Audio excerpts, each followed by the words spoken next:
vorbereitet, bei der wir uns vor allem auf die Mobilisierung und Stärkung unserer Wirbelsäule bzw. der Muskeln entlang der Wirbelsäule und auch Mobilisierung und Kräftigung von unserem Schulterbereich widmen werden. Dafür brauchst du heute nichts als Hilfsmittel, außer mal wieder klassisch deine Matte. Und wenn du zur Hand hast einen Yoga-Gurt, es geht aber auch ein ganz normaler Gurt, ein Schal oder einfach irgendetwas Langes. Den legen wir aber erst noch an der Seite. Um anzukommen, um uns auf die Yoga-Einheit einzustimmen, beginnen wir jetzt erstmal alle gemeinsam in der Haltung des tiefen Kindes. Wichtig, wir setzen uns nach hinten, dass die Sitzbeinhöcker Kontakt mit den Fersen haben. Die Knie so weit öffnen, wie es angenehm ist. Gerne auch die Matte umschlagen oder sonst anderweitig abpolstern. Und dann hier einfach mal lang nach vorne ausstrecken. Du kannst deine Arme dabei einfach entspannt nach vorne längen und deine Stirn hier mal zwischen deinen Armen auf deine Matte sinken lassen. Sobald du deine Stirn hier abgelegt hast, schau, dass du deine Augen direkt locker und schwer zufallen lässt. Hier halten wir für ein paar Atemzüge, deswegen schau jetzt zu Beginn, dass du dich so einrichtest, dass es sich in deinem gesamten Körper angenehm und stimmig anfühlt. Spür hier direkt noch einmal deine Sitzbeinhöcker und deine Hüften nach hinten und unten auf deine Fersen sinken. Und lass hier mit deiner nächsten Ausatmung deine Hüften noch mal ein Stückchen schwerer und tiefer nach unten ziehen. Entspanne hier auch ganz bewusst deinen Kopf und deine Halswirbelsäule und lass hier deine Stirn oder dein drittes Auge, wenn es auch liegt, ganz entspannt und schwer nach unten in die Matte sinken. Genauso deine Arme. Spür hier deine Schultern und lass hier aus deinen Schultern heraus deine Arme entspannt und schwer nach vorne sinken. In dieser bewussten Haltung beginn jetzt dich auf deine Atemzüge zu konzentrieren und spür hier einmal, wie dein Atem mit jeder Einatmung ganz sanft deine Körperrückseite in die Länge streckt und hier schon die Muskeln in deinem Rücken sanft aufdehnt. Mit deiner Ausatmung nimm auch hier wahr, wie du dich ganz langsam wieder nach unten hin entspannst. Mit jedem Atemzug kommst du noch ein Stückchen bewusster und präsenter hier bei der Wahrnehmung deines Körpers und jetzt voll und ganz auf deine Yogamatte. Nimm so noch 3 Atemzüge, ganz in Ruhe, ganz vertieft für dich selbst.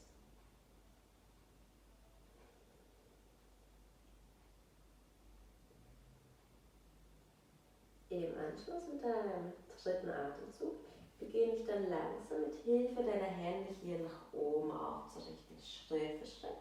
Entspanne noch ganz bewusst den Nacken und lass den Kopf hier einfach mal schwer hängen.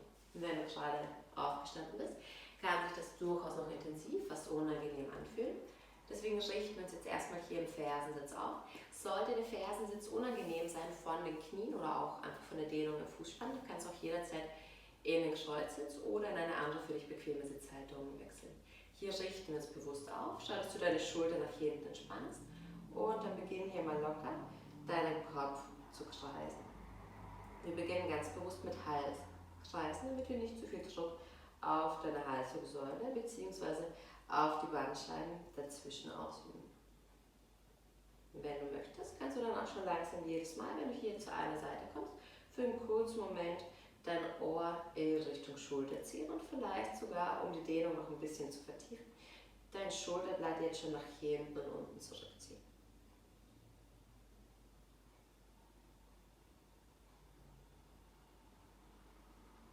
Das nächste Mal, wenn du jetzt auf einer Seite angekommen bist, ich fange mal mit rechts an, halte ich hier, zieh dein rechtes Ohr zu deiner rechten Schulter, verschränk deine Finger hier hinter deinem Rücken und dann bring mal deine Hände hier zu deiner rechten Flanke und zieh jetzt dein Ohr sanft nach unten. Gerne auch hier so ein bisschen nochmal mit der Bewegung, mit der Ausrichtung vom Kopf spielen und schau mal, wie sich dadurch die Dehnung verändert.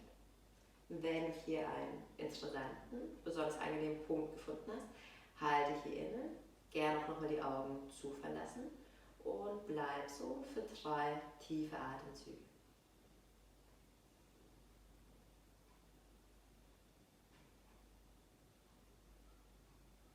Im Anschluss lass deinen Kopf wieder sanft nach vorne sinken. Halte dich auch hier für einen Augenblick inne, nimm dir so die Zeit nachzuspüren. Dann gib auch direkt schon deine Hände zur linken Seite und beginn jetzt dein Ohr sanft zu deiner linken Schulter zu ziehen. Linkes Schulterblatt darf schwer und entspannt nach unten schmelzen. Wenn du magst, beginn auch hier wieder aktiv deine Schulter nach unten zu ziehen.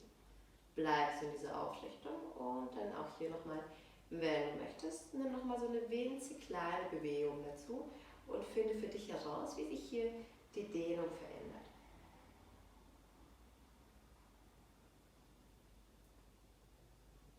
Auch hier nochmal kurz innehalten, wenn du für dich einen angenehmen, einen gut dehnenden Punkt gefunden hast.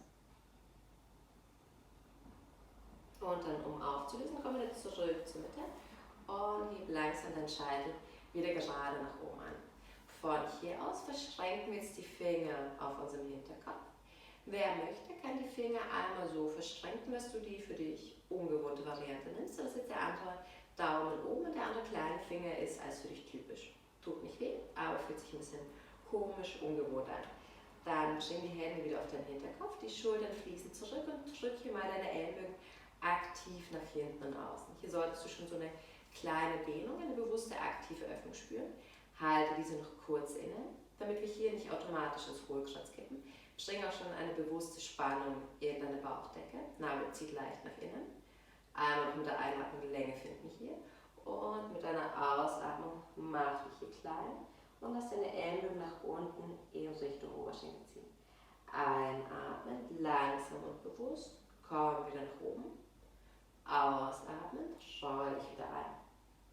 Machen wir noch 3-mal so, 2-mal davon dynamisch. Und mit unserer dritten Wiederholung halten wir dann hier in der Ausrichtung von der Ausatmung. Und wenn wir dann schon hier innehalten, schau, dass du den Kopf und den Nacken wirklich loslässt. Die Finger bleiben aktiv ineinander verbunden, aber versuch jetzt mal ansonsten deine Arme aus den Schultern heraus zu entspannen, sodass du jetzt das Gewicht deiner beiden Arme hier auf deinen Hinterkopf abgibst und so eine sanfte Dehnung hast. Hier musst du nicht ziehen, schon gar nicht in deinem Kopf reißen, sondern schau, dass du wirklich einfach ganz sanft, einzig mit dem Gewicht deiner Arme hier deinen Nacken nochmal bewusst und aktiv lang strecken kannst. Kurz halten wir so noch inne. Und mit deiner nächsten Einatmung richte dich langsam wieder nach oben hin auf. Bring deine Arme zur Seite hin. Die Oberarme rotieren leicht nach hinten, sodass du auch hier wieder so eine leichte Dehnung und vor allem auch die Öffnung, die Weite spüren kannst. Mit deiner Ausatmung dreh dich Wirbel für Wirbel zur rechten Seite hin auf. Ziehe deine Arme nochmal weiterhin lang. Spüre die Länge. Beginne dich auch nochmal einatmend weiter nach oben aufzurichten. Und dann senk deine beiden Arme ab. Schieb mit deiner linken Hand außen sanft gegen den rechten Oberschenkel und nutze deine rechte Hand, indem du dich auf den Fingerkuppen abstützt, um dich nochmal in deiner Länge zu unterstützen. Auch hier, der Bauch bleibt fest, sodass du nicht in ein Hohlkreuz gibst, sondern dich langsam Wirbel für Wirbel nach hinten hin aufdrehst. Hier bleiben wir noch 2 tiefe, bewusste Atemzüge und wer möchte, kann die Zeit nutzen, um nochmal mehr Dehnung im Nacken dazu zu nehmen, indem du weiter über die rechte Schulter zurückschaust. Langsam löst dann aus dieser Drehung wieder auf. Komm zurück nach vorne. Auch hier, wie jedes Mal, wenn wir eine Asana jeweils zur gegenüberliegenden Seite machen, kurz innehalten zum Nachspüren und dann beginne ich mit deiner nächsten Ausatmung auch schon zur linken Seite aufzudrehen. Hier kurz halten, streck deine Wirbelsäule lang, zieh auch genauso die Arme nochmal aktiv auseinander und dann senk deine Arme ab. Bring die rechte Hand jetzt aus auf den linken Oberschenkel und mit Hilfe deiner linken Hand stützt dich hier ab, um deine Wirbelsäule nochmal bewusster zu längen und aufrichten zu können. Du kannst dein Kinn relativ parallel über deinem Brustbein behalten oder auch hier nach und nach und für die letzten 2 Atemzüge nochmal mehr über die linke Schulter nach hinten blicken. Letzter Augenblick. Dann nimm deine Arme schon wieder parallel zum Boden nach oben. Spür die aktive Länge. Spür auch die Weite und die Öffnung in deinem Herzraum und dann komm so wieder zurück nach vorne. Von hier aus nehmen wir die Arme lang nach oben, Arme in die Höhe wachsen. Ausatmen, senk die Hände vor deinem Herzen ab. Bevor wir in die erste Stützhaltung übergehen, wollen wir uns bewusst unseren Schultern widmen. Greif dir dafür deinen Yogagurt oder was du dir sonst als Hilfsmittel zur Hand genommen hast. Du kannst die Übung entweder noch gemütlich im Sitzen machen, wer Lust hat, gerne auch dafür aufstehen. Schau, dass du den Gurt dann so greifst, dass du deine Arme strecken kannst und hier einmal nach oben führst und auch hier mit langen Armen, ohne dass du deine Arme hier beugen müsstest, deine Arme nach hinten und unten führen kannst. Und dann auch hier wieder mit vollem Bewegungsradius für deine Arme nach vorne zurück. Machen wir insgesamt 5 Mal. Ich zeige es dir einmal von der Seite. Die Arme bleiben lang und aktiv und auch wenn wir jetzt versuchen, den vollen Bewegungsradius in den Schultern zu finden und auszunutzen, schau, dass deine Schulterblätter dabei weiterhin von deinen Ohren weggezogen bleiben. Von diesem Vor- und Zurückkreisen gehen wir dann dazu über, dass wir jetzt anfangen, hier Kreise um unseren Kopf herum zu zeichnen. Zunächst Kreise in eine Richtung und dann auch gleich einmal Richtungswechsel. Dieselben Kreise, nur entgegengesetzt. Letzter Kreis schon. Nimm dir Zeit, um beide Schultern gleichmäßig zu öffnen und zu mobilisieren. Und dann legt dein Gurt auch schon mal der Beine an die Seite. Von hier aus geht es weiter in einen ersten Vierfußstand. Die Finger wieder gleichmäßig aufwächern, sodass du ungefähr zwischen jedem einzelnen Finger hier denselben Abstand hast, auch zwischen Daumen und Zeigefinger. Knie und Füße kommen hüftbreit auf die Matte und dann beginne ich hier in einem gemütlichen Kälkau mal auf und ab zu rollen. Mit jeder Einatmung, wenn wir uns hier nach vorne ausrichten, ziehen wir die Schulter noch weiter zurück, halten die Spannung im Bauch, auch wenn es aussehen könnte, als würden wir einfach durchhängen. Das tun wir nicht, wir bleiben aktiv.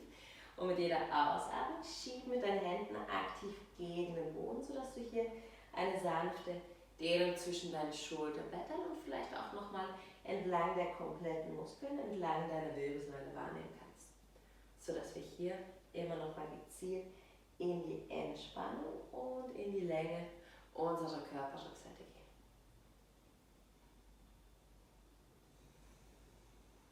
gehen. Letzte Runde hier. Dann finde dich genau in der Mitte ein, sodass deine Wirbelsäule jetzt weder nach unten durchhängt, noch dass du hier einen Rundrücken machst, sondern schaust du deine Wirbelsäule jetzt möglichst lang, möglichst parallel zum Boden hinaus richtest. Hier nehmen wir einmal unser rechtes Bein nach hinten. Die Hüfte bleibt noch möglichst gerade und schau, dass du jetzt hier erstmal deine Balance findest. Linker Arm kommt dazu, hol die Länge, ausatmen, zieh dein Knie und dein Ellenbogen unter deinem Körper zusammen. Einatmen, streck dich wieder lang und mit deiner Ausatmung mach dich hier klein. Auch hier noch 3 Wiederholungen. Wenn wir uns jetzt nur mit einer Hand abstützen, schau, dass du nochmal mehr deine Finger erdest und deine Finger gucken und vor allem auch deine Fingerknöchel fest und aktiv in die Matte drückst. Mit deiner letzten Wiederholung einmal kurz hier halten, bring dann die linke Hand wieder zurück auf die Matte. Zieh mal dein rechtes Knie nach vorne ran, sodass du deinen Oberschenkel jetzt gegen deine Bauchdecke drückst. Von hier aus beginn große Kreise aus deiner Hüfte herauszuzeichnen. Jedes Mal versuch wieder den Ausgangspunkt zu erreichen, indem du kurz Bauchdecke und Oberschenkel miteinander verbindest und dann nach außen kreist, sodass du dein Knie nah an deinem Oberarm vorbeiführst.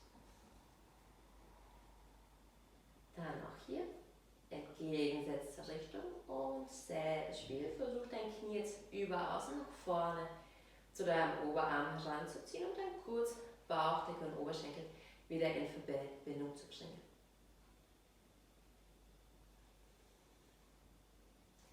Ein letzter Kreis schon hier. Dann streck jetzt einmal genau in diesem Winkel dein Bein nach hinten und oben. Hier kommen wir jetzt wieder in eine kontrollierte Rückbeuge. Das Becken kippt nach vorne und dann fang hier mal an mit gepointeten Zehen, mit deiner Zehenspitze so leicht nach oben zu pulsieren. Die Hüfte bleibt gerade, also die linke Hüfte will eher nach oben, während die rechte Hüfte nach unten in Richtung Boden strebt. Kurz noch halten. Dann halte in dieser Bewegung. Du kannst einfach so bleiben und jetzt statisch deine Zehenspitze nach oben schieben. Wenn ihr gute Balance habt, kann die linke Hand wieder wegnehmen. Einmal nach dem rechten Fuß greifen. Alternativ dir auch nochmal deinen Gurt zur Hand nehmen und so deinen Arm quasi verlängern, indem du den Gurt hier um deinen Fuß schlingst. dann beide Gurtenden in eine Hand nimmst und dich so nach oben ausrichtest. Beginn dann mit deinem Fuß hier aktiv in deine Hand zu schieben, dass du zum einen ein bisschen tiefer in die Rückbeuge eintauchen kannst, aber auch, dass du dir hier automatisch mehr Stabilität holst. Hilft auch immer, wenn du dich hier genau auf einen Punkt konzentrierst. Kurz noch halten, ein Atemzug. Dann löse hier langsam wieder auf und dann zieh nochmal dein Knie jetzt so bald als möglich nach vorne ran und versuch dieses Mal Knie und Nasenspitze zu verbinden. Von hier aus, wir lassen den Fuß vorne, wandern mit dem Fuß weiter nach vorne, noch einfach mit dem linken Knie nach hinten und kommen direkt hier in eine gemütliche, dynamische Bewegung im Wechsel aus Low und Runner's Lunge. Auch hier, wir achten wieder sehr auf die Ausrichtung unserer Hüfte und schieben jetzt die linke Hüfte weiter nach vorne und ziehen die rechte Hüfte nach hinten zurück. Das nächste Mal halte dann schon hier vorne im Low Lunge. Danach kann sich das linke Knie mit der doppelten Matte oder anderweitig abpolstern, gerade Hüften. Dann nimm auch schon deine Hände weg und komm hier nach oben. Hier geben wir einmal die Hände zusammen, Handflächen schieben gegeneinander. Schau, dass du wirklich die Handballen verbindest, dass du nicht nur die Fingerkuppen zusammengibst. Sanfter statischer Druck und dann zieh mal deine Daumen nach unten zu deinen Schulterblättern. Die Ellenbogen zeigen auf zwei parallele Linien, gerade nach oben, und wer möchte, kann hier auch schon in so eine kleine Rückbeuge gehen, indem du deinen Blick langsam nach oben nimmst.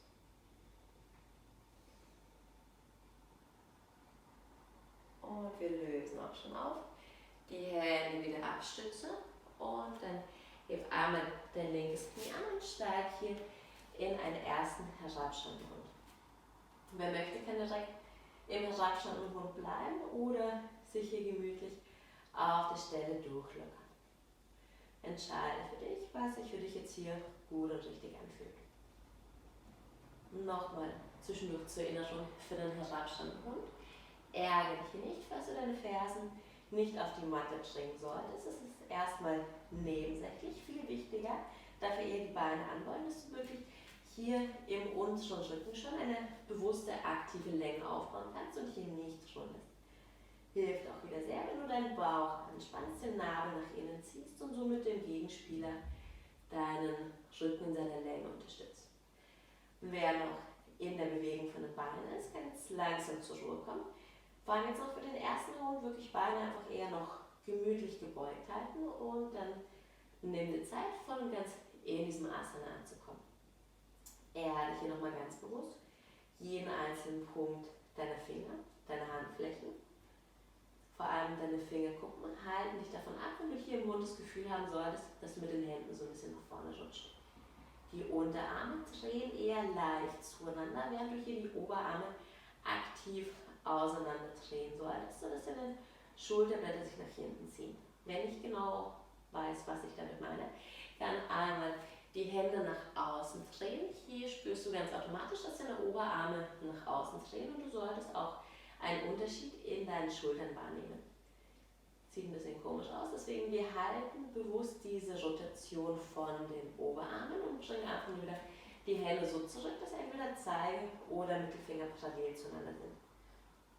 Indem du jetzt die Arme so nach außen gedreht hast, solltest du spüren, wie du hier mehr Weite und mehr Öffnung in deinem Brustkorb wahrnehmen kannst, aber auch wie dein Schultergürtel sich gleich nochmal ein bisschen stärker und stabiler anfühlt, indem du deine Schulterblätter hier bewusst nach hinten gezogen hast.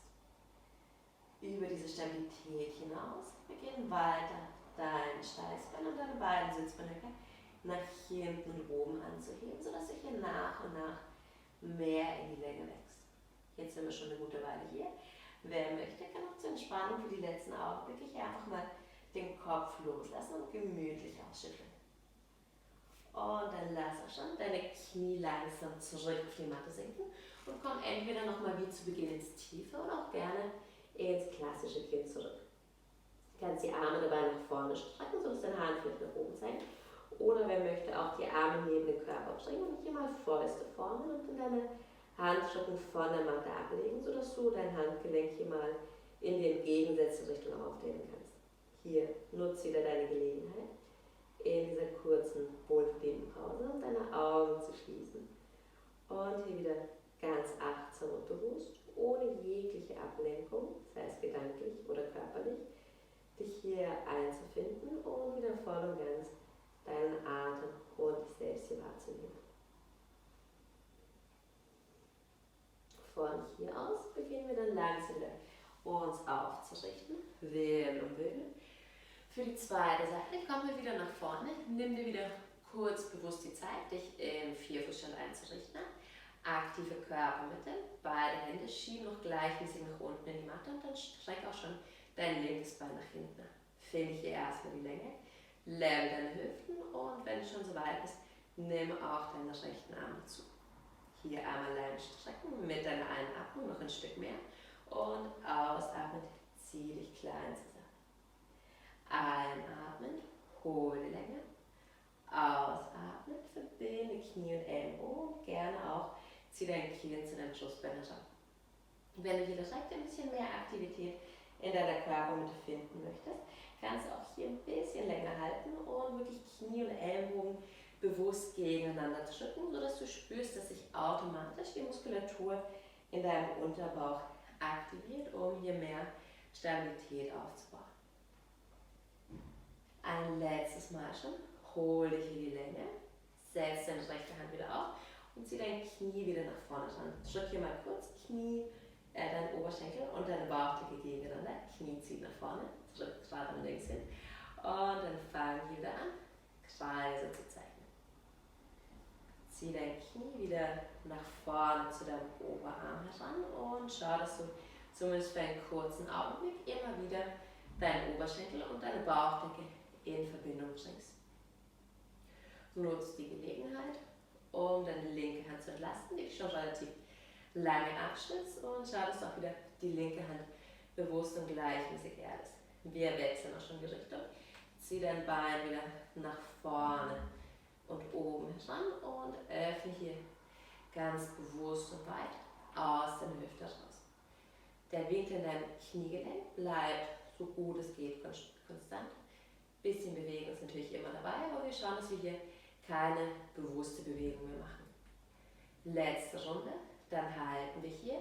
Becken kippt nach vorne, geführt durch kleine Rückbeuger. Fang an hier mit deinen Zehenspitzen jetzt nach oben hin zu pulsieren. Die Schultern fließen zurück und wer möchte, kann auch schon gerne den Blick nach vorne und oben anheben. Letztes Mal. Für die zweite Seite zeige ich dir die Variante mit Hilfsmitteln. Dafür nehmen wir jetzt noch einmal den Gurt, stricken den Gurt um deinen Fuß, sodass du jetzt beide Gurtenden mit einer Hand greifen kannst. Und dann beginn hier mit deinem Fuß sanft in den Gurt zu schieben, um dich auch hier, jetzt mit Hilfsmitteln, mit quasi verlängerten Armen zu stabilisieren und ein bisschen tiefer in diese Rückbeuge eintauchen zu können. Letzter Augenblick. Und dann langsam wieder auflösen. Und wenn du auch den Gurt verwendet hast, lege zur Seite und dann zieh direkt nochmal dein Knie nach vorne ran und drück dein Knie eher Richtung Nasenspitze. Von hier aus setz den Fuß so weit vorne auf, wie es sich ausgeht.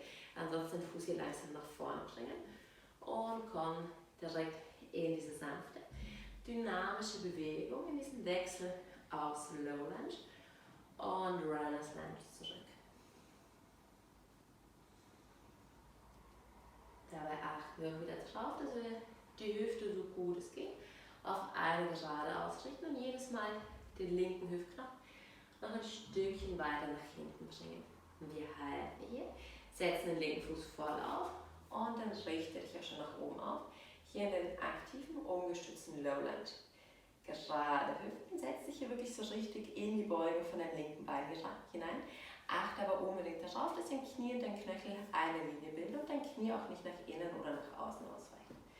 Wir drücken die Hände fest gegeneinander und dann zieh wieder deine Daumen zwischen deine Schulterblätter nach unten. Die Schulterblätter gehen mit in diese Bewegung und Ellbogen und wer möchte auch gerne der Blick, wandern langsam nach oben.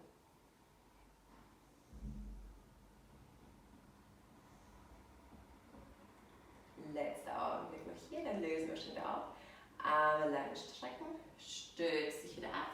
Heb dein rechtes Knie an und komm nach hinten in den Radschattenhund. Nachdem wir uns schon gut in dieser Haltung aufgewöhnt haben, einfach hier bleiben, wenn es für dich angenehm ist, und nimm dir kurz die Zeit, hier nachzuspüren. Wir beginnen direkt, die Hüften und beide der Sitzbeinhöcker aktiv nach hinten und oben anzuheben, um nach und nach mehr Länge zu finden. Von hier aus mit deinem nächsten Atemzug schaue ich jetzt mal mit schonendem Rücken ganz bewusst Wirbel für Wirbel nach vorne, sodass du deine Schultern über deine Handgelenke schiebst. Eher so ein bisschen nach oben runter auszudrücken, als dass du dich hier durchhängen lassen würdest. Und dann mit leicht gebeugten Beinen schieb dich wieder zurück und streck dich hier lang. Einatmen, schau nach vorne und ausatmen, schieb dich zurück. Zweimal noch so.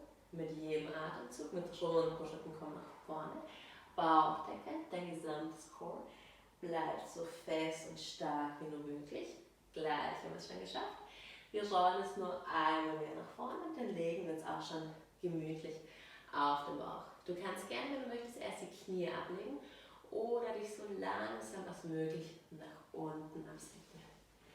Wenn du hier angekommen bist, machst die Arme bequem, entweder leg deine Ohr ab oder bring deine Stirn auf den Unterarm und schüttel dich hier mal gemütlich in deine Körpermitte aus. Wenn du dich hier abgelegt hast und alles nur durchgeschüttelt hast, lenk deine Beine nach hinten, spitz deine Zehen, setz deine Hände genau unter den Schultern auf, sodass deine Ellenbögen hier nach hinten ziehen. Blick geht erstmal gerade nach unten auf die Matte. Einatmen, zieh dich sanft nach oben in die kleine Kutte. Mit deiner Ausatmung senk dich wieder ab. Und einatmen, Wirbel für Wirbel, wachs in die Höhe. Einmal noch, dann halten wir. Zieh dich sanft nach oben und richte dich hier ein. Schau, dass deine Beine stark und aktiv bleiben und du jetzt vor allem deine Fußrücken in den Boden drückst, sodass hier deine Beine als Hebel dienen, dass du dadurch deinen Oberkörper weiter anheben kannst und die Hände wirklich nur locker auflegen und die Hände dich nicht stützen. Aber zur Kontrolle für dich selbst gerne die Hände schon einmal wegnehmen und dann gib direkt deine Fingerchen hinterm Rücken zusammen. Gerne auch hier nochmal in der untypischen Variante verschränken. Ziehe dich nach oben, halte hier kurz und mit deiner nächsten Einatmung komm direkt weiter in die Heuschrecke und zieh jetzt auch deine Beine so weit als möglich von der Matte weg in Richtung Decke. Wir bilden jetzt hier so eine liegende Bananenform, sage ich mal. Versuch hier gleichmäßig deine Beine und den Oberkörper nach oben anzuheben. Du kannst die Hände verbunden lassen oder wenn du möchtest, löst mal die Hände voneinander und drück hier aber in der Luft frei deine Handflächen zueinander, gestreckte aktive Arme, um hier auch nochmal wirklich den Trizeps zu aktivieren. Kurz halten wir noch und löse wieder auf. Wenn du vorhin ein Ohr abgelegt hast, komm jetzt auf die andere Seite oder leg wieder deine Stirn ab. Dass dein Rücken hier entspannen kann, lass die Fersen nach außen kippen und schau dich hier in deiner Mitte mal gemütlich aus. Von hier aus kommen wir auf unsere Unterarme für die Sphinx. Du kannst entweder die Ellenbögen genau unter den Schultern aufsetzen. Sollte das zu intensiv sein von der Rückbeuge her, kannst du auch einfach mit den Armen auf dieser selben Linie weiter nach vorne wandern, sodass du merkst, dass die Rückbeuge deutlich sanfter wird. Finde einen Punkt, der für dich angenehm ist, den du gut halten kannst. Drück deine Handflächen fest in den Boden, erde auch die Ellenbögen und dann zieh hier nach hinten, sodass du spürst, dass du deine Schulterblätter wirklich aktiv nach hinten und unten holst. Stoßkopf hebt nach oben an, dann zieh einmal deine Zehen unter und mit deiner nächsten Einatmung heb nochmal dein Brustbein so weit als möglich nach oben an, die Schultern fließen zurück. Ausatmen, komm nach oben in die Planke. Einatmen, langsam und bewusst, senk dich ab, Brustbein hebt nach oben an. Ausatmen, drück dich vorn und weg. Einatmen, wieder hier zurück in die Sphinx kommen und ausatmen, schieb dich nach oben. Ein letztes Mal, komm in die Sphinx und ausatmen, komm in die Planke. Du kannst jetzt so bleiben. Wer möchte auch gerne die Finger wieder ineinander verschränken. Wir halten noch kurz hier. Erde deine Ellbogen so fest als möglich. Zieh den Nabel nach innen ran. Und dann laufen mit den Füßen Schritt für Schritt nach vorne. Beine gerne anbeugen und komm so direkt in den Delfin. Den Kopf entspannen wie hier. Lass den Kopf einfach locker hängen, sodass dein Blick nach hinten zu den Zehenspitzen geht. Erde jetzt nochmal gezielt deine Ellenbögen und dann beginn langsam deine Bauchdecke wieder nach hinten in Richtung Oberschenkel zu schieben. Sodass du hier nochmal mehr Öffnung und Mobilität in deinen Schultern findest. Hier halten wir noch für 10 Atemzüge. Wer möchte, kann gerne die Gelegenheit mal wieder nutzen, um den Kopf so ein bisschen auszuschütteln. Nick hier immer mal ja, mal nein. Oder lass den Kopf einfach so wie er ist, mit seinem eigenen Gewicht schwer nach unten hängen. Du merkst schon, die Haltung ist sehr, sehr ähnlich zum herabschauenden Hund. Deswegen fokussiere dich auch hier wieder bewusst darauf, deinen Rumpf zu aktivieren und hier möglichst viel bewusste, aktive Länge aufzubauen. Wir haben es gleich geschafft. Letzter tiefer Atemzug hier. Wir atmen alle nochmal gemeinsam tief durch die Nase ein und durch die Nase wieder aus. Dann lauf schon wieder mit deinen Füßen Schritt für Schritt nach hinten zurück und leg dich wieder auf den Bauch. Entweder leg deine Stirn wieder ab oder bring hier ein Ohr auf deinen Unterarm zu liegen. Wieder ausschütteln.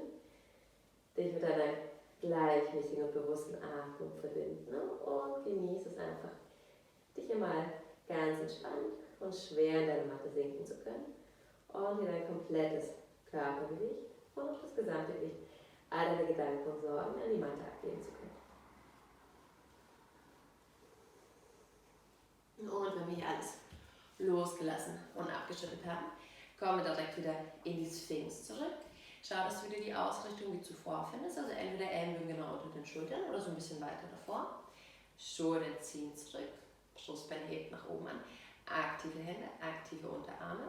Du kannst, wenn du möchtest, auch einfach hier halten oder wer Lust hat, kommt mit in eine kleine Bewegung, indem du jetzt mit deiner nächsten Einatmung die Rückbeuge vertiefst und deine Ellenbogen anhebst. Wichtig, wir überstrecken die Arme nicht, sondern wir halten hier so eine kleine Beugung.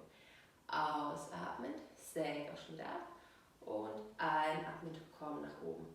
Wichtig hier für eine gesunde Rückbeuge, wir halten die Aktivierung der Arme bei, das heißt wir erden weiter die Handflächen, ziehen die Hände zu uns heran und genauso halten wir auch die Schulterblätter aktiv und nach hinten und unten gezogen. Ein letztes Mal und dann halten wir, setz deine Hände auf, zieh sie zurück. Genauso deine Schulterblätter und vor allem durch die Ausrichtung deiner Arme und deiner Schultern solltest du spüren, wie dein Schussbein weiter nach oben wächst und du nach und nach mehr entspannte Länge hier in dieser Rückbeuge findest. Kurz Augenblick noch, streck dich nach oben und entspann dich wieder. Entweder noch einmal jetzt das Ohr, das noch ausständig ist, ablegen oder deine Stirn erden.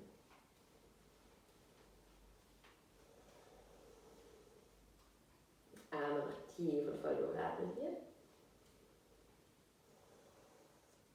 Und dann stützt deine Hände auch schon auf, entweder über den Stütz oder gerne auch über deine Knie. Drück dich in den herabschauenden Hund zurück und lauf dann so direkt Schritt für Schritt nach vorne in die tiefe Vorwärtsbeuge. Wenn du hier bist, kannst du mal kurzzeitig einfach die Arme verschränken und dich hier locker und entspannt raushängen lassen.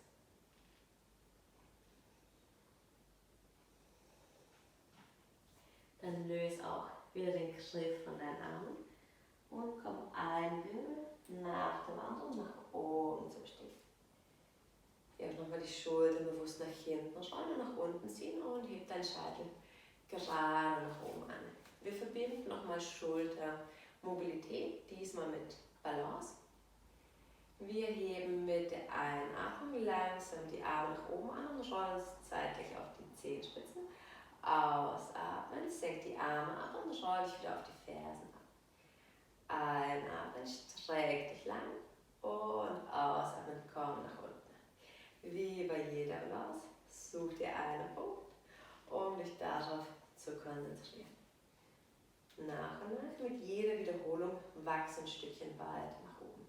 Wir wechseln die Richtung, kreise jetzt in die gegensätzliche Richtung und auch hier weiterhin, während du deine Arme nach oben streckst, roll dich auf deine Zehenspitzen und mach dich hier so groß als möglich. Letzter Kreis. Dann halten wir einmal hier oben. Wir lassen die Arme lang, die Schultern nochmal nach unten schmelzen und dann roll dich wieder auf deine Fersen ab. Du kannst gemütlich, leicht geöffnet stehen, gerne auch die Fußbeine verbinden oder hüftbreit. Wachs in die Höhe und mit deiner nächsten Ausatmung mach jetzt hier Kaktusarm und komm in eine leichte Rückbeugung. Einatmen, streck dich wieder hin und ausatmen, lehn dich nach hinten, beug beide Arme. Letztes Mal, hol die Länge und mit deiner Ausatmung komm wieder in diese bewusste Rückbeuge. Die Ellenbögen drücken nach außen, die Oberarme rotieren leicht zurück. Und wenn du möchtest, kannst du auch ein bisschen mehr die Beine anbeugen und deine Knie zueinander ausrichten, sodass deine Oberschenkel zusammenstehen. Letzter Augenblick. Und dann wachs wieder nach oben, hol die Länge. Ausatmen, verschränk deine Finger hier hinter deinem Rücken. Beine leicht anbeugen, wieder die Knie zueinander ausrichten. Und komm nach vorne. Richte deinen Blick hier zu deinen Schienbeinen, sodass du sicherstellst, dass dein Nacken hier wieder lang bleibt und du nicht überstreckst. Die Arme ziehen vom Gefühl her frei nach vorne über den Kopf und dein Scheitel strebt zu deinen Zehenspitzen. Letzter Augenblick hier. Dann löst deine Hände voneinander und schwing einmal deine Arme nach vorne durch, wenn du dein Gesäß nach hinten schiebst, den Bauch fest anspannst und dich so mit langem aufgerichteten Rumpf nach hinten in die Chair Pose setzt. Gesäß fließt zurück und beginn hier direkt den Oberkörper nochmal weiter aufzurichten. Von hier aus, ausatmen, entspann dich wieder nach unten, Blick zu deinen Schienbeinen, einatmen, halbe Vorwärtsbeuge. Ausatmen, stütz dich wieder ab und steig oder wenn möchte, spring nach hinten und gerne geh direkt ins Chaturanga. Einatmen, komm in deine Rückbeuge, entweder ganz Cobra oder auch gerne Aufschwungehund. Wichtig wieder, Ausrichtung deiner Schulter. Von hier aus, komm auf deine Weise in den Chaturanga zurück. Die Beine auch hier weiterhin gerne noch leicht angebeugt behalten. Mit deiner nächsten Einatmung zieht dein rechtes Bein nach oben. Einmal Länge finden und dann beug dein Bein und hol deine Ferse zum Gesäß. Von hier aus dasselbe, was wir vorhin im Vierfußstand gemacht haben. Wir gehen auch hier wieder große Kreise zu zeichnen. Wir versuchen hier primär die Hüfte zu öffnen. Schau, dass dein Schultergürtel und insgesamt dein Rumpf so gerade als möglich, sprich parallel zum Boden bleibt. Macht es dir auch leichter, wenn du einmal unter deinen linken Arm durchschaust, so wird dein Körper automatisch wieder mehr Gewicht in die rechte Hand geben. Wir wechseln auch schon die Richtung der Kreise. Schau, dass du dein Bein wieder weit nach vorne ranziehst. Und dann aus deiner Hüfte raus, den Knie nach oben in Richtung Decke ziehst. Kurz innehalten. Lenk nochmal dein Bein. Einatmen hier. Ausatmen. Zieh dein Knie nach vorne ran. Und von hier aus dreh dich jetzt zur linken Seite. Komm bei deinem linken Fuß auf die Fußinnenkante. Achte darauf, dass du hier nicht mit deinem Knöchel nach unten wegknickst. Aktives Sprunggelenk. Streck dann dein linkes Bein nach vorne und schieb auf den Fuß so weit vorne weg, wie es angenehm ist. Linker Arm und dein Kopf dürfen einfach locker und schwer nach hinten entspannen. Sollte dir das zu fortgeschritten sein, kannst du auch einfach hier in die gestützte Variante vom Seitschutz übergehen, entweder gerade oder auch hier deinen linken Arm nach hinten sinken lassen. Wo du auch gerade bist, komm langsam wieder zurück und schieb dich noch einmal in den dreibeinigen Hund zurück. Von hier aus, mit deiner nächsten Ausatmung, zieh dein Knie wieder nach vorne ran und dieses Mal komm bei deinem linken Fuß jetzt auf die Außenkante Und stell den rechten Fuß vor dir ab, sodass deine Zehenspitzen gerade von dir weg zeigen und dein Fuß parallel zur kurzen Nackenkante ausgerichtet ist. Beide Arme ziehen auseinander und versuch jetzt hier Gewicht und Belastung von deinem linken Arm wegzunehmen, indem du deinen rechten Fuß voll und satt in die Matte drückst. Öffne auch deine Hüften und schieb sie nach oben. Gerne so bleiben. Oder wenn man, schaut mal, ob du den linken Fuß anheben kann und vielleicht das Bein nach vorne durchstrecken kann. Greif dir dann direkt mit deiner rechten Hand deine linke große Zehe und dann drück dich hier in dieser leicht veränderten Variante nochmal nach oben raus. Kurz noch halten und wieder auflösen. Komm zurück in den treibenden Hund. Wir gehen direkt in ein Vinyasa. Wenn du eine Pause möchtest, nach diesem doch schon aktivierten Flow, gerne auch jederzeit in die Kindeshaltung übergehen. Ansonsten halte hier im abstandenden Hund und nimm dir 1-2 Augenblicke Zeit, deinen Atem und dein Puls wieder so ein bisschen runterkommen zu lassen. Gerne auch eine Runde Clearing Breath, indem du tief durch die Nase ein und durch den Mund kräftig ausatmest. Und dann lass direkt wieder, wenn du Clearing Breath eingebaut hast, deinen Atem gleichmäßig durch deine Nase kommen wie auch gehen. Zweite Seite, mach dich bereit, heb dein linkes Bein an, hol dich erstmal Länge und dann beug dein Bein, sodass deine Ferse zu deinem Gesäß zieht. Wir schauen, wie der Rumpf gerade bleibt, deswegen gerne schon mal unter den rechten Arm hindurchschauen und beginnen hier Kreise zu ziehen. Erstmal wieder ganz gemütlich und bewusst in eine Richtung. Wir achten darauf, dass die Ausrichtung, die Form im Körper ansonsten gleich bleibt. Richtungswechsel, auch hier große volle Kreise. Wenn du deinen Kopf, so wie ich jetzt eher entspannt hängen lässt, nutzt die Zeit und schau dir auch mal den rechten Fuß an, ob du das Gefühl hast, dass deine Zehen vielleicht so ein bisschen in die Matte krallen oder ob du hier noch mit deinen Zehen zwar entspannt, aber mit deinem Fuß aktiv bleiben kannst. Ansonsten gute Möglichkeit, einfach mal kurz die Zehen anheben und wieder locker auflegen. Wir halten.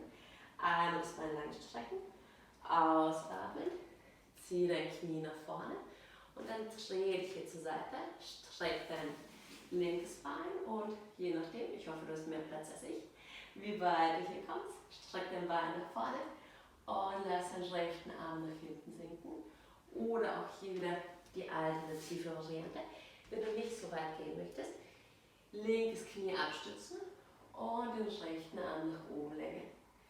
Bei beiden Varianten achte darauf, dass du deine Hüfte hier nach oben aufrichtest und auch hier schon deine Schulterblätter öffnest. Wir lösen auch schon wieder auf. Komm zurück in den treibenden Hund, streck dich lang. Ausatmen. Komm wieder nach vorne und dreh dich jetzt wieder zur linken Seite. Dieses Mal Außenkante vom rechten Fuß und wir setzen den linken Fuß so auf, dass wieder Knie und Knöchel auf einer Linie sind und die Zehenspitzen vorne weg zeigen. Auch hier einmal öffnen und dann beginn hier deinen linken Fuß wirklich fest in die Matte zu drücken, sodass du möglichst viel Gewicht von der rechten Hand wegnehmen kannst und mehr Gewicht in dein linkes Bein geben kannst. Entweder halte so oder löse mal dein rechtes Bein, hol deinen Fuß nach vorne, greif dir deine große Zehe, du kannst auch eher hier halten oder schieb dich mal nach oben raus. Nutzt dann wieder deinen linken Fuß und natürlich auch deine rechte Hand, um hier Weite und Öffnung zu finden. Kurz noch halten und wir lösen auch schon auf. Komm zurück, dreibeiniger Hund, entweder komm direkt so ins Vinyasa oder setz auch gerne erst wieder deinen Fuß dafür auf oder lass überhaupt das Vinyasa aus. Ganz wie es sich für dich jetzt angenehm anfühlt. Streck dich hier lang nach hinten und oben und dann lauf die Arme mit den Händen Schritt für Schritt nach hinten zu deinen Füßen. Öffne dann auch schon deine Füße und setz dich nach unten in Asanas. Gib deine Hände vor deinem Herz zusammen und dann drück hier mal mit deinen Ellenbögen deine Knie sanft nach außen, sodass du wirklich aus der Hüfte raus hier schon in eine schöne Öffnung kommst. Die Schultern fließen zurück, Scheitel strebt nach oben und dein steiles Bein und deine Sitzbeinhacke sinkt nach unten Richtung Matte. Wichtig, wir aktivieren auch schon die Füße, dass wir wirklich ein gutes, stabiles Fundament in dieser Haltung finden, sodass deine Fußgewölbe sich merklich von der Matte anheben. Du kannst entweder so bleiben, wenn Lust hat, auch in eine kleine dynamische Bewegung kommen, indem du mit deiner Einatmung hier mal dein Gesäß nach oben anhebst, die Knie bleiben nach außen ausgerichtet und mit deiner Ausatmung dich wieder absenkst. Wieder leicht nach oben kommen und wieder lösen. Ein letztes Mal, wir heben unser Gesäß an, wenn du bisher unten geblieben bist, jetzt gerne mitmachen. Streck dein Gesäß jetzt eher so nach hinten, lehne dich in deinem Oberkörper leicht nach vorne und dann schräg mal deine Arme neben deine Ohren und schau, dass du deine Arme so weit als möglich nach oben in Richtung Decke anhebst. Auch wenn du jetzt deine Arme nicht mal Stütze bei den Beinen hast, schau, dass die Hüftöffnung bleibt und du deine Knie wirklich aktiv nach außen schiebst. Letzter Augenblick und dann löse wieder auf. Gib die Hände wieder zusammen, öffne hier wieder bewusst deine Hüfte und dann lauf hier mal Schritt für Schritt, kontrolliert und lautlos, wenn möglich, nach vorne hin. Sodass du auf jeden Fall genug Platz hast, um dich nach hinten abzuschauen. Dann schon einmal nach hinten setzen, die Arme nach oben legen und roll dich Wirbel für Wirbel, ganz langsam und gemütlich ab. Wandere dann direkt mit deinen Füßen hinterher, sodass du jetzt deine Ferse, wenn du so ein bisschen links-rechts ziehst, mit deinen Fingerspitzen beschwören könntest. Hier sollte kein Platz entstehen. Schau, dass du die Lendenwirbelsäule wirklich fest in die Matte drückst. Das heißt, kipp hier 2-3 Mal dein Becken bewusst vor und zurück. Und spür auch nochmal, wie hier wirklich die Aktivierung deiner Körpermitte von deiner Bauchdecke mitspielt, dass jetzt deine Lendenwirbelsäule in den Boden schiebst. Drück die Arme entlang deines Körpers nach unten, die Schulterblätter schmelzen in die Matte. Auch hier sollte kein Platz entstehen. Kinn zieht zum Schussbein heran, sodass du eine entspannte Länge in deinem Nacken findest. Mit deiner nächsten Einatmung schieb dich jetzt mal Wirbel für Wirbel nach oben in die Schulterdrücke. Wer möchte, kann die Schulterblätter näher zusammenlaufen und dann halte ich hier direkt. Die Knie tendenziell eher nochmal nach innen ziehen, sodass deine Beine hier nicht nach außen fliegen. Beide Füße fest erden und wenn du jetzt ein bisschen tiefer in die Rückbeuge gehen möchtest, schieb mit deinen Füßen nach vorne, sodass du merkst, dass du dich von deinen Schulterblättern beginnst und ein bisschen weiter nach oben hin wölbst. Für die erste Rückbeuge jetzt hier im Liegen, schau, dass du erstmal langsam und gemütlich eintraust und dir selbst und deinem Körper die Zeit gibst, hier Vertrauen zu finden und hier voll und ganz anzukommen. Letzter Augenblick, schieb dich nochmal nach oben, spanne dein gesamtes Core an und dann langsam Wirbel um Wirbel, schau dich wieder zum Liegen an. Hier einmal die Füße öffnen, die Knie nach innen kippen lassen. Wer möchte, kann auch die Handflächen zusammengeben und die Daumen auf sein drittes Auge bringen. Kurz die Augen schließen und nachspüren.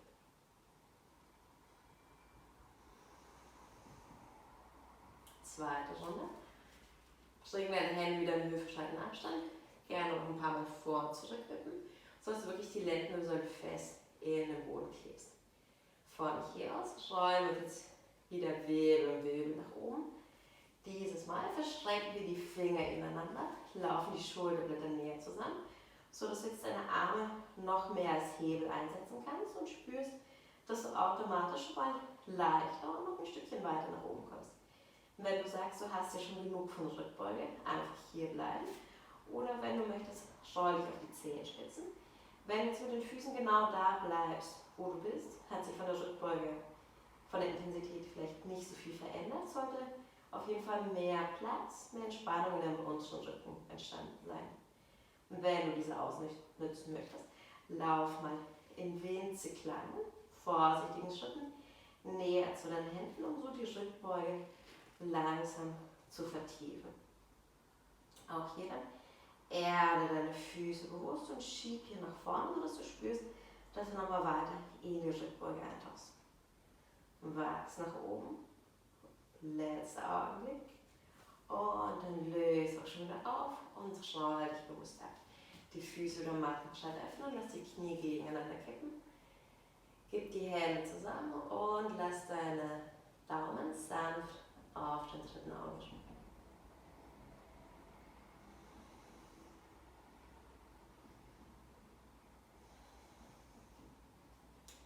Für unsere schon letzte Runde hier von Rückbeuge im Liegen kannst du, wenn du möchtest, nochmal in die Schulterdrücke zurückkehren. Wer sich wohlfühlt mit Rückbeuge, ein bisschen weitergehen möchte, kommt mit mir mit ins Rad. Dafür setzen wir die Hände nah neben den Schultern auf, sodass die Ellbogen gerade nach oben zeigen und die Fingerspitzen nach unten in Richtung Körper. Die Füße sind parallel zueinander, in hüftbreiten Abstand, da sollten sie auch bleiben. Dann roll dich hier erstmal nach oben auf deine Schultern, gib dein Gewicht in die Hände und schieb dich so vom Boden weg. Wenn du dir schwer tun solltest, in einem Zug nach oben zu kommen, kannst du auch kurz, dann aber bitte ganz, ganz vorsichtig, deinen Hinterkopf aufsetzen, beziehungsweise deine Scheitelkrone und hier vorsichtig, ohne zu viel Druck auf deine Halswirbelsäule aufzubauen, dich so nach oben schieben. Wenn wir hier sind, kannst du dich mal so ein bisschen spielen, indem du mal die Beine mehr beugst und wieder streckst. Schau, dass du dich auch hier mit Bedacht mit der Dehnung in deinen Handgelenken spielst und hier nicht übertreibst.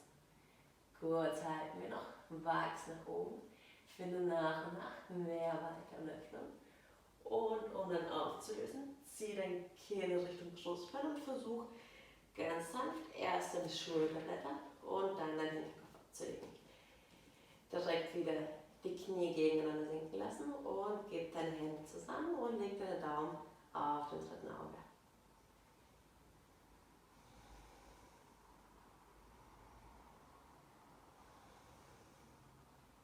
Ein Atemzug noch hier zur Entspannung. Dann löse auch schon auf. Streck jetzt einmal dein linkes Bein lang nach vorne, tu dein rechtes Knie zu dir heran. Mit sanftem Zug zieh dein Knie nach oben. Einen Augenblick hier. Dann strecke schon den rechten Arm seitlich aus und komm ausatmend in den liegenden Twist. Dein rechtes Schulterblatt liegt genauso wie dein linkes am Boden auf und dreh dich nur so weit, dass dein Knie zwar vielleicht nicht den Boden berührt, dass du hier durchaus noch Abstand hast, aber dass du nicht zur Seite hinscheust. Schließ, wenn du möchtest, deine Augen und lass dich für den Moment kurz locker und entspannt in diesen Twist hineinsinken. Hier kannst du dir einfach wieder dein eigenes Körpergewicht zur Hilfe nehmen und auch dein linker Arm liegt hier ganz locker, einfach mit seinem eigenen Gewicht auf dem rechten Bein auf.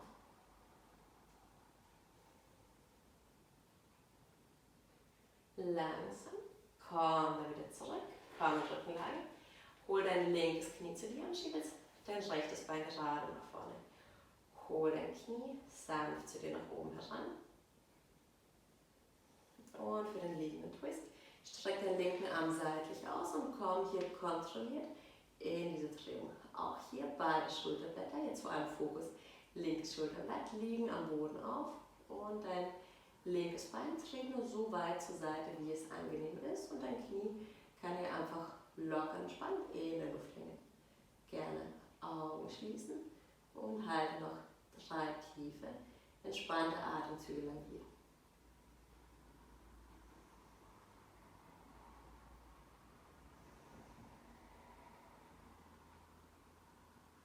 Und anschließend löse wieder auf, zentriere den Kopf, roll dich wieder in Rückenlage und dann zieh beide Knie zu dir heran. Von hier aus holen wir ein bisschen Schwung, um uns nach oben aufzurichten. Stütz dich hier nochmal ab und komm in den Herabstandshund zurück. Wer möchte, kann im Hund bleiben und auch hier gerne nochmal ins Vinyasa übergehen.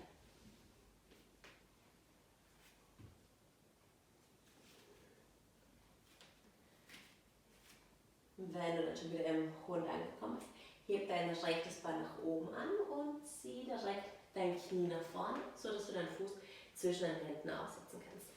Heb einmal dein linkes Bein an, dann beug schon beide Beine und kreuz jetzt dein linkes hinter deinem rechten Bein, sodass du in den Trägsitz übergehst. Die rechte Hand kannst du direkt hinter dir aufstellen, linke Arm zieht nach oben und dann mach hier wieder so einen Kaktusarm und beginne mit dem linken Ellbogen außen gegen dein aufgestelltes rechtes Bein zu schieben. Wir wachsen wieder mit jeder Einatmung in die Länge und mit deiner Ausatmung dreh dich so weit auf, wie es sich für dich angenehm anfühlt.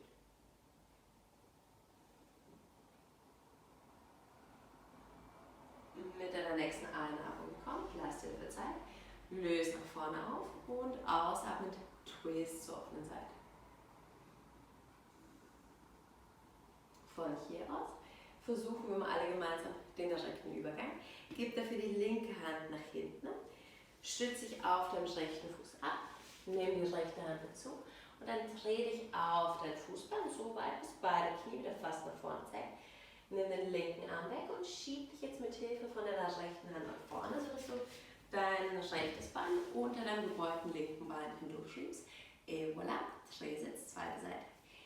Hier geben wir die linke Hand nach hinten, einmal den rechten Arm anheben und dann vorne wieder einen Kaktusarm und beginn dich langsam Wirbel für Wirbel zur Seite aufzudrehen.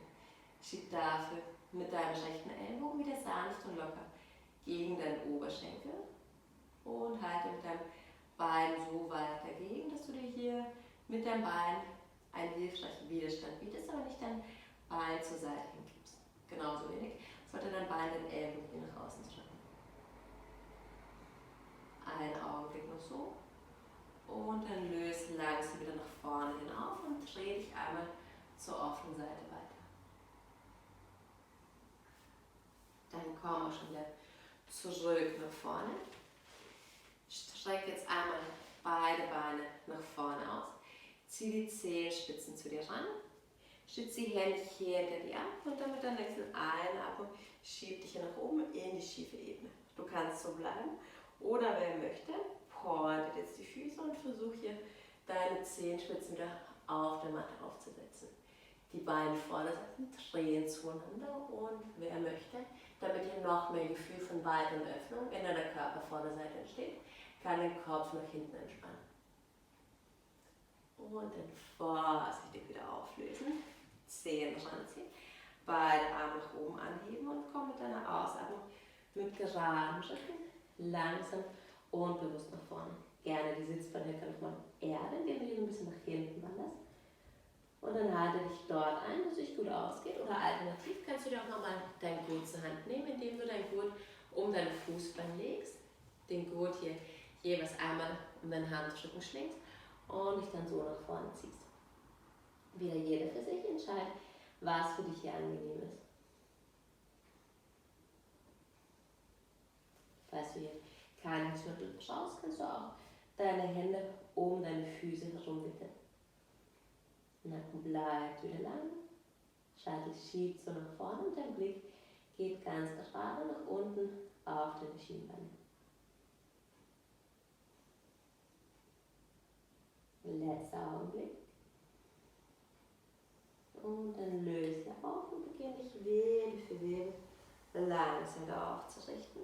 Stell deine Füße auf, nimm deine Arme wieder gerade nach oben und roll dich, schon bereit für dein Shavasana, langsam zum Liegen ab. Wenn du noch irgendein Asana, noch irgendeine Bewegungsform schaust, bevor du dich voll und ganz entspannen kannst, mach sie jetzt. Und ansonsten machst du schon direkt hier im Liegen bequem.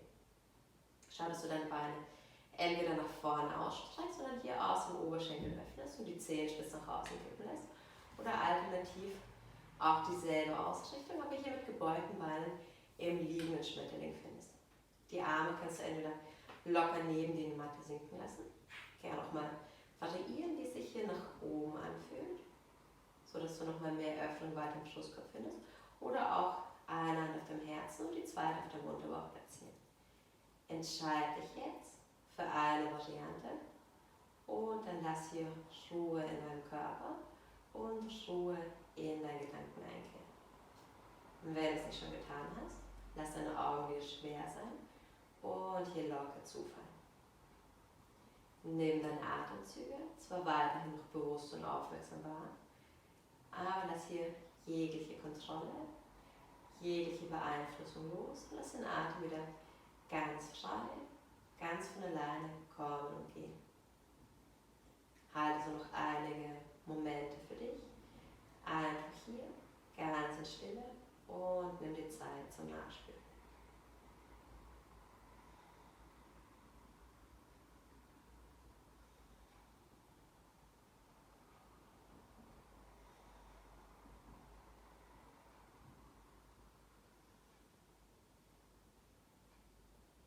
Du kannst hier gerne auch noch einige Augenblicke länger liegen bleiben. Am Ende dann, wenn du soweit bist, um dein Shavasana zu beenden, roll dich auf eine Seite deines Körpers oder nimm auch gerne ein bisschen Schwung, um dich kontrolliert mit weiter geschlossenen Augen zum Sitzen aufzurichten. Komm dann noch einmal in eine bequeme Sitzhaltung, kann der Geschultersitz sein, gerne auch der Fersensitz, und bring hier deine Hände vor deinem Herzen zusammen. Von dort führ deine Hände vor deine Stirn. Schließlich direkt wieder vor dein Herz zurück und verneige dich hier vor dir selbst. Verneige dich vor allem auch vor deinem eigenen Körper, der es dir ermöglicht, hier mitzumachen. Namaste. Und ich danke dir zu Hause vielmals dafür, dass du dir die Zeit genommen hast, dir Gutes zu tun und mit mir gemeinsam schon Yoga praktiziert hast. Namaste.